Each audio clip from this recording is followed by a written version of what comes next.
Hey, what is going on, guys? This is Eli from MOBOX Graphics. If you didn't see the first part, make sure to check that out first, or you can visit our Patreon page and download the full project file there. So in this part, we will be adding the lighting, textures and animation. So let's get started. So this deformation I was talking about is a spherify deformer.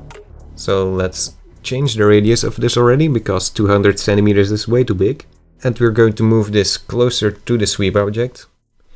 And also make sure we group both of them together to make sure they see each other.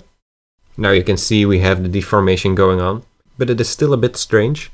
And that is because the spherify is looking at the whole object and not just the purple outline.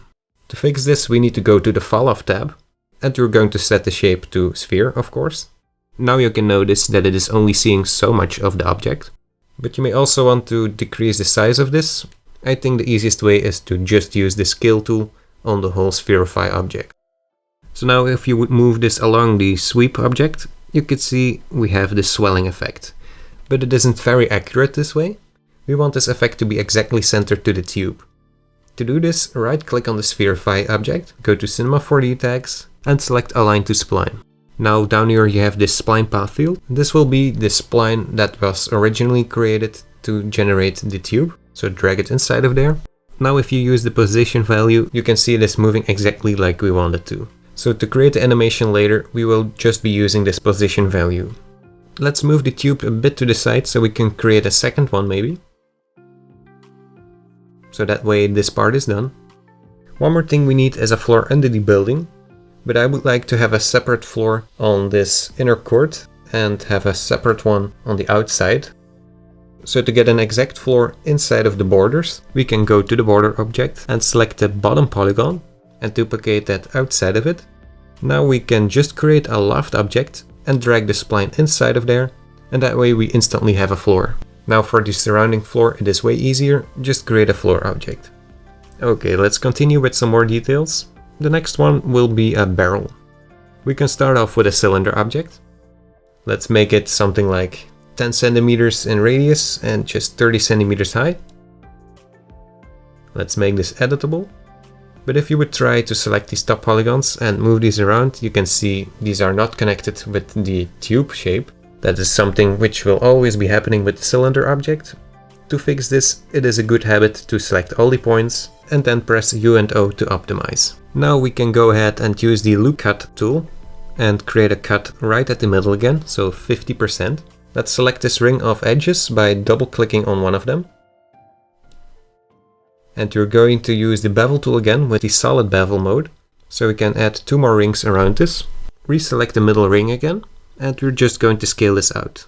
It is a bit more interesting as a barrel shape.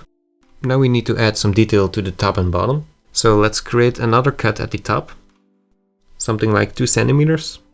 And let's do the same thing at the bottom.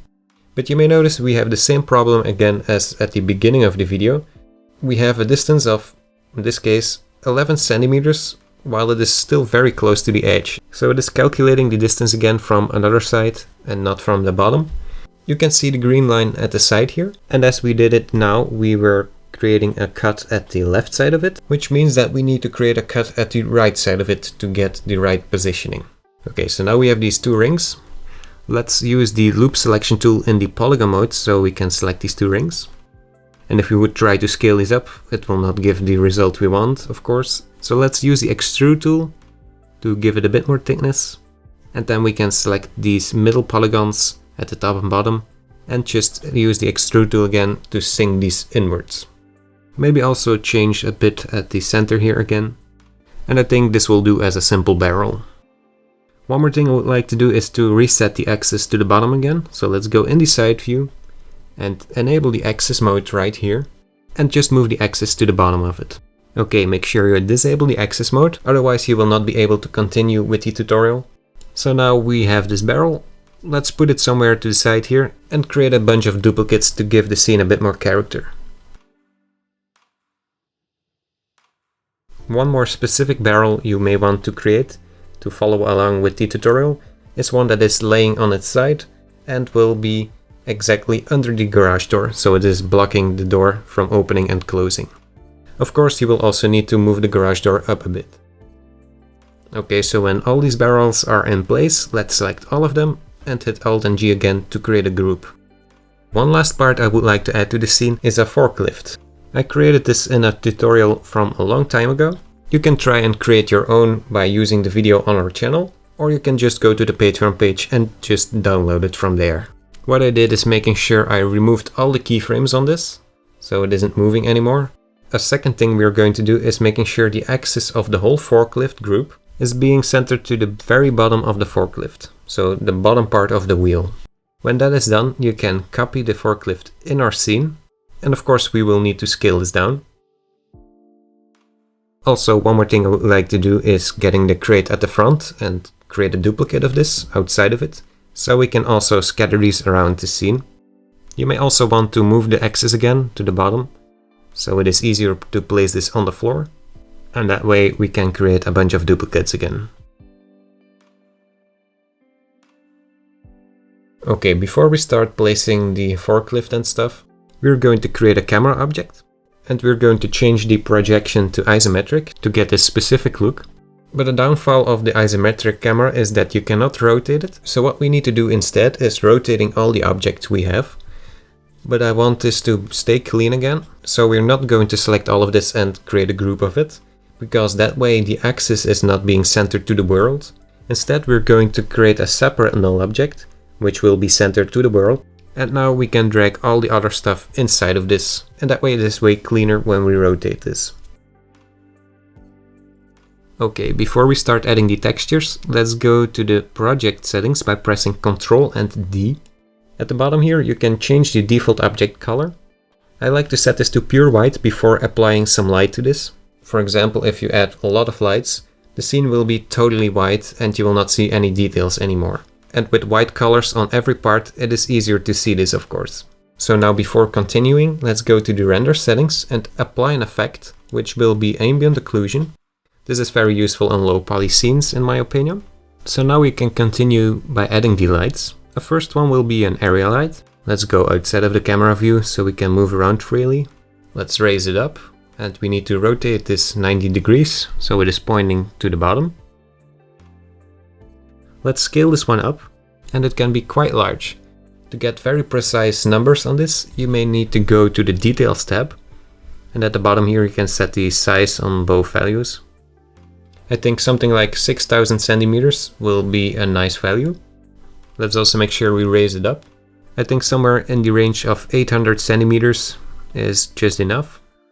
I'm also going to scale this down just a bit more. And let's go to the light object again in the General tab. And we're going to apply a shadow on this, which will be an area shadow, which is the most realistic one. And we're also going to bump up the intensity to 120%. I'm going to enable the interactive render region so you can see what is happening while we continue. So this is giving a very soft light from the top, which isn't enough, but at least it is not dark this way.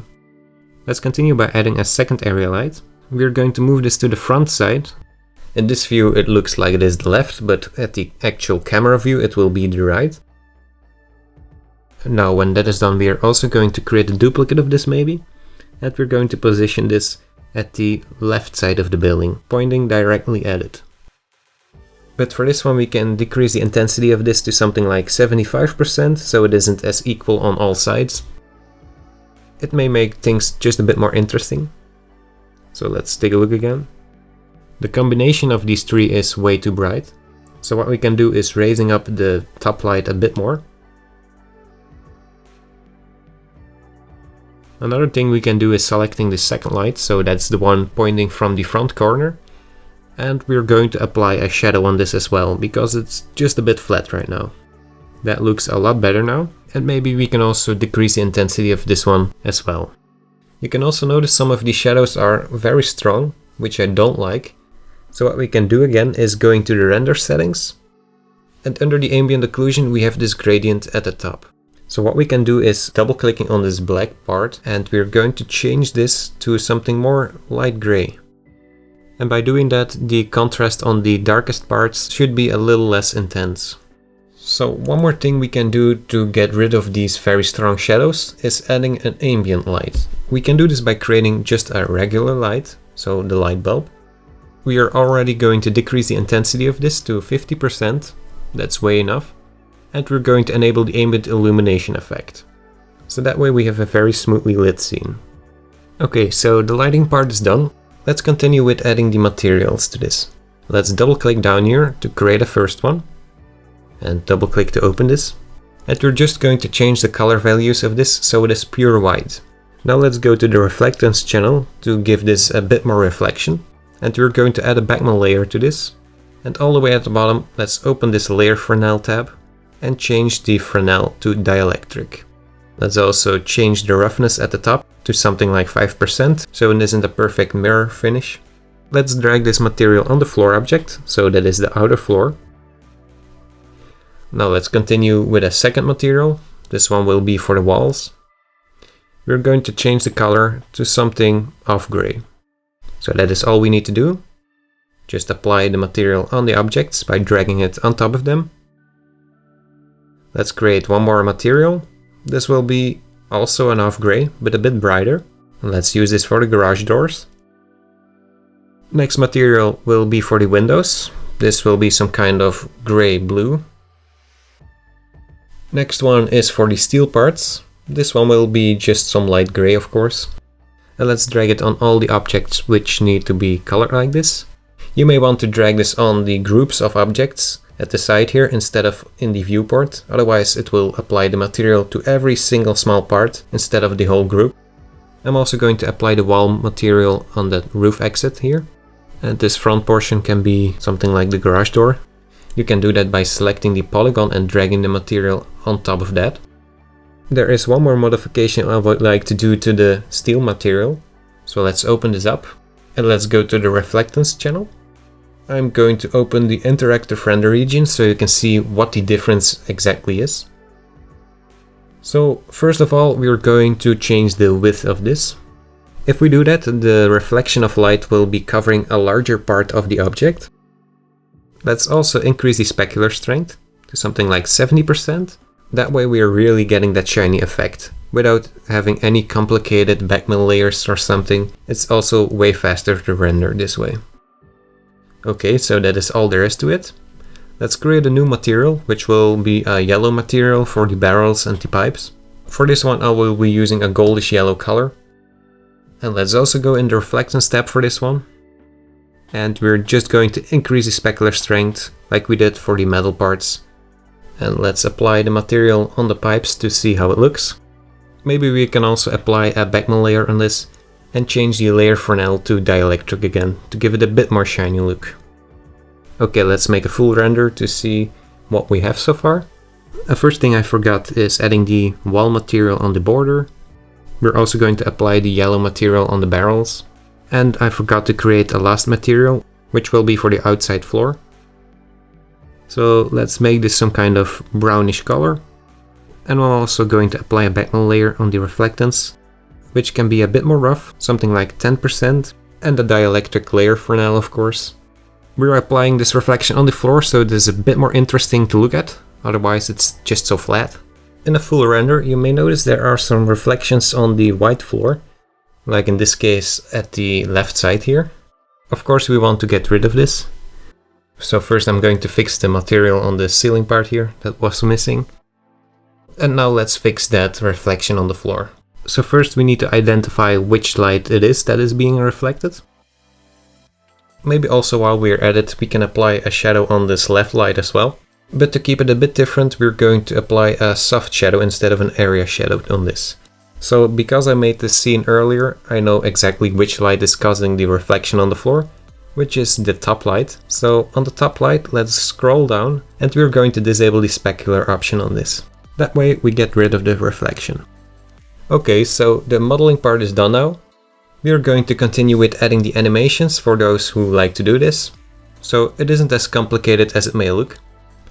First one we're going to apply is at the garage door here, which is being blocked by the barrel. The first thing we're going to do is increasing the preview range to 120 frames. So make sure you have the cloner selected. And one more thing we need to do before we start making keyframes is making sure we change the model mode right here to object mode. This is very important, otherwise the keyframes will not be doing anything. Now at frame 0 we are going to create a first keyframe. At frame 20, for example, we can create a second one where we raise the garage door up something like 20 centimeters. Then at frame 40 we're going to create a second keyframe. So that means from 20 to 40 we have a freeze in the animation.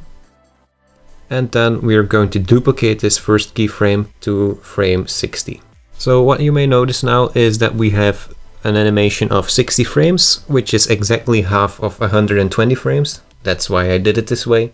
So now we can select all of these keyframes and hold Ctrl and Command again to drag them to the side and have it exactly cover 120 frames. And also don't worry about the keyframe that is overlapping at 60 frames. Okay, so when we play this, it should work. Now here at the bottom barrel, it can be a bit more detailed, because when the door hits the barrel, it should be moving just a bit. So let's select this barrel, and let's find the frame where the door is hitting the barrel. So for me, this is something at about frame 58.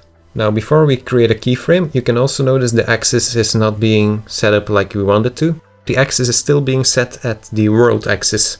So at the top here, make sure this button is disabled. So create a first keyframe. We're going to move 10 frames and move it just a bit to the side, maybe a maximum of 1 centimeters, and create a second keyframe. Now I'm going to duplicate this first keyframe again, so the original state. So we're moving on frames of 8 instead of round numbers. So it is moving back and forth now, which is okay. But now we have just one animation. But at the end we also have the door closing, and at the front it should be opening, so that's a difficult situation. So that would mean the animation we have centered here on the timeline will be cut off at the end and also cut off at the start. So we need to do this differently.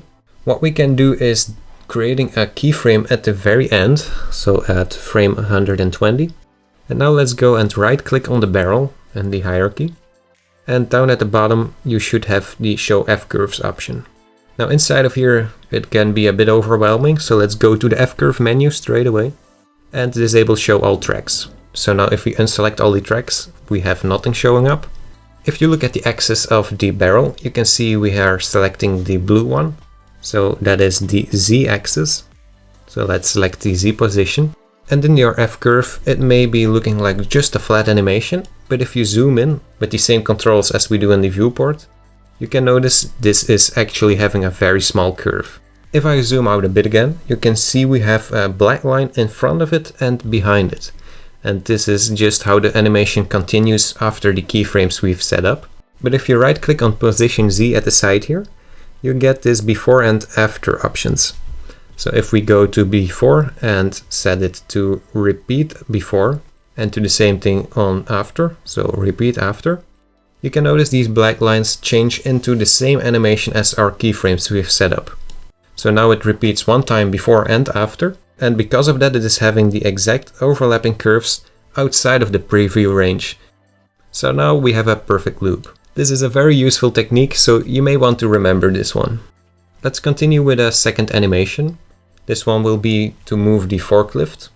To do that, we are going to make this move on a spline again, so it is a bit more smooth to do it that way than just manually moving the forklift.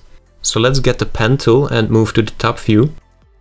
And at the type of spline we are going to create, we want to change this from Bezier to B-spline. A B-spline and a Kima spline are the best options if you want to move an object along a spline. It gives the smoothest result. So let's start from inside of the building and create a second point. Maybe a bit different than, for example, Photoshop or Illustrator, but let's just set up some points quickly. So now when you've done this, you can just use the move tool again to move these around and make it a bit smoother. In this case, I can notice I don't have enough points for this, especially at the beginning. So what you can do is going to the pen tool again and right clicking somewhere on the spline and just click add point. Okay, so this is nice enough. I don't worry about the animation at the back because you don't see it anyway. So now select the spline and we're going to do the same thing as we did on the tubes at the side, which is setting the intermediate points to something like uniform. That way we have a very equal spacing in between the invisible points on the spline, which will help in moving the forklift way more smoothly. So now let's move the spline a bit closer to the forklift again. And we're going to right click on the forklift, Cinema 4D text, and align to spline. Drag the spline inside of this field again. But you can notice it is just moving without rotating. So to fix that, we need to make sure the tangential option is being selected. But now my forklift is going in the wrong direction. So how you can fix that is making sure the forklift is being selected and enable the axis tool and just rotate it 180 degrees and make sure you disable the axis tool. So this looks nice now. Let's add some keyframes to this. So maybe we can start a bit further in the timeline and create a first keyframe on the position. And now at frame 120 we want this animation to end, but that doesn't need to be 100% in position, just behind the building. Of course we need to open the garage door, so let's find that door, which is the cloner object. And we're just going to time the keyframes to open and close when the forklift is coming out. Okay, so that looks fine now. Let's continue to some of the last animations, which is at the tubes at the side here. This one is a bit more complicated because it will be 2 layers basically of animation. So first of all, let's animate the movement of this spherify. So select both the align to spline tags without the spherify object being selected. So make sure you don't have any object selected, just the tags. And we're going to create a first keyframe at frame 0 with 0% position. Don't worry about how it is deforming just yet, we will fix that later. Now at frame 50 we're going to make this 100% position. So that's one movement. Let's create the second movement. Give a pause of 10 frames, so frame 60 will be position 1 again, and frame 110 will be 100% again, so we have 10 more frames pause before it starts over. Okay, so that works. Don't worry about it moving back in the middle of the animation. We're going to deselect the tags and only select the spherify objects, both of them. Under the Object tab, we can play around with the radius and the strength. Let's say at frame 0 we can set this to 0 strength, so we don't have any deformation when it comes out of the ground. Now here at the corner we want to have a lot of deformation because it's very tight in a corner. It kind of bunches up in there. So this is about frame 30. Let's increase this to something like 35% or whatever you like. And then let's create a last keyframe at frame 50. Where it is back to 0% maybe. Now we're going to do the same thing again starting from frame 60. Okay, so now we have it moving 2 times in the full animation. Maybe you also want to go to filter and deselect the deformer again, so it isn't as distracting. I think this looks okay now, but it would be cool if we can make the animation a bit more dynamic. So let's select both of the align to spline tags again. And let's go to Window, Timeline F-Curve. Right now I'm not sure which parts are being selected. So I'm just going to deselect all of it by clicking somewhere at the side here. And an easy way to see what you're having selected is just dragging the tags in this case to the side here. So now we are sure we are only looking at the F-curves of these 2 tags. So let's take a look at what we can do to make this a bit more dynamic. We could select these 2 points at the top and move these handles a bit to the side to make the animation slower when it goes to that point.